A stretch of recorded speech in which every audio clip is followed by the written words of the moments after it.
You have a great panel here. No one knows politics better, either on a local level here in Pennsylvania or nationally, than these three men.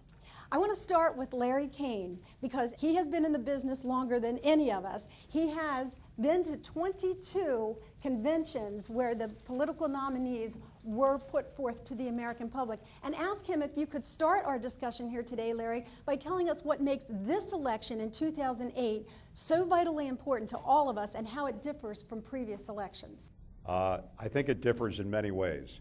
I think, number one, it's an historical election in terms of the perspective, the first election since 1928, 1932 that did not have an incumbent president running for office or an incumbent vice president. Two members of the U.S. Senate running, the first election where an African American has been nominated for the presidency of the United States, the first prisoner of war who ever ran for president and succeeded in getting the nomination. But more or less it's a turning point. We've had eight years of the Bush administration, 8 years of trauma and crisis, and some tragedy, of course, with 9/11. The underlying issue that today is the economy and what's happening with it. But I think there's one fascinating aspect of this election that nobody talks about. In last night's debate, in the other debates, in the newspapers and in the coverage, what happened to ideology? All the ideological issues like pro-choice, pro-life, stem cell research, creationism, guns, abortion, non-abortion, have all withered away. And the reason they've withered away is because money talks, and you know what walks. And in this election right now, the financial situation, the war in Iraq, the need for leadership has overwhelmed everything else. And I'll tell you one thing, when competence is the question, it trumps ideology. And I think competence is the leading question. Terry, I know that you do a lot of polling. And before we talk about which candidate is leading in which polls and what role that plays in people's decision making, tell us what you're finding when you're polling people. Are these people actually echoing what you're hearing nationwide about the concerns?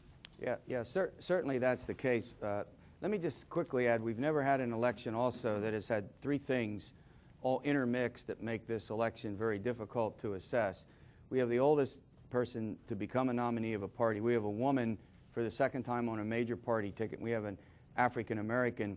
All three of those are influencing to some extent vote choice. The other big point I would make about the economy is that it typically trumps virtually every other dimension of vote, what we call vote choice, meaning the decision made by voters when they cast votes.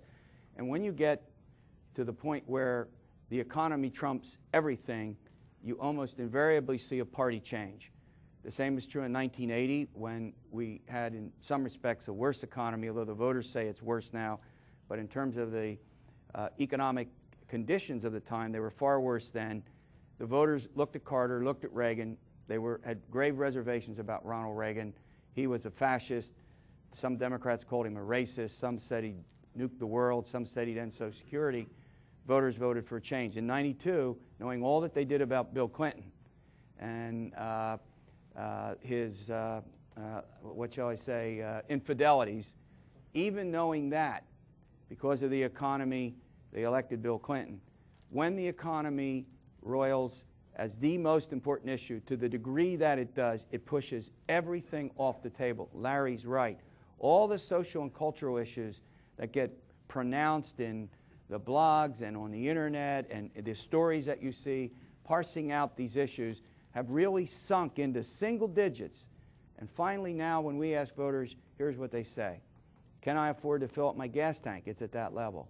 If I lose my job, I lose my health care. What are we going to do about sending kids to college? What are we going to do about vacations? These are things, what I've called in a column that I wrote some time ago, kitchen table talk.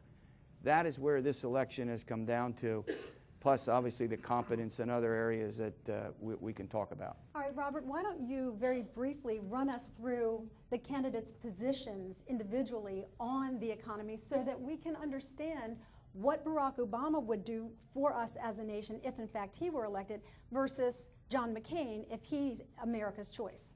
Sure, Lynn.